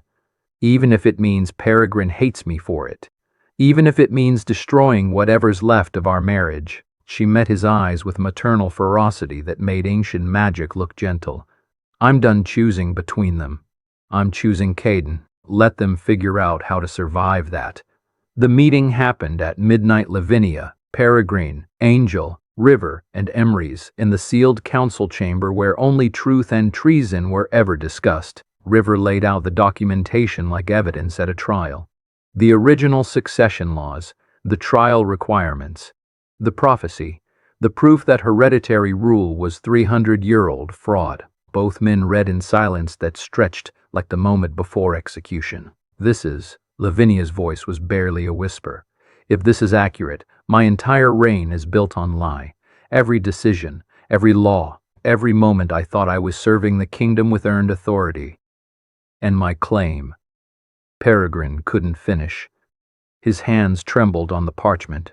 My family died for a throne that was never meant to pass through blood.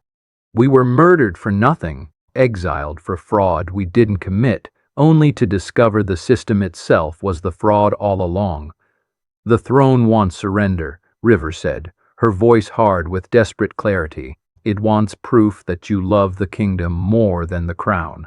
That you'd walk away from power rather than destroy everything trying to keep it. Neither of you can do that. So it's choosing Caden.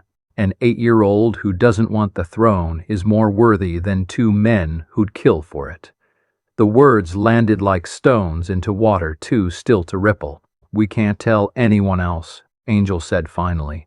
This information becomes public. The kingdom fractures completely. Nobles demanding trial reinstatement. Foreign powers exploiting the chaos. Everything collapsing. Then what do we do? Peregrine's voice was hollow, scraped clean of everything except exhausted confusion. Pretend we didn't see this? Continue the lie? We survive Valerian first, Lavinia said, and his voice held the weight of 3 centuries learning to prioritize. Then we face what this means, but we do it after we're not burning. Caden trained alone in the early morning courtyard, not the formal training yard where his fathers taught him contradictory philosophies, but the small practice space behind the eastern kitchens where no one thought to look for princes.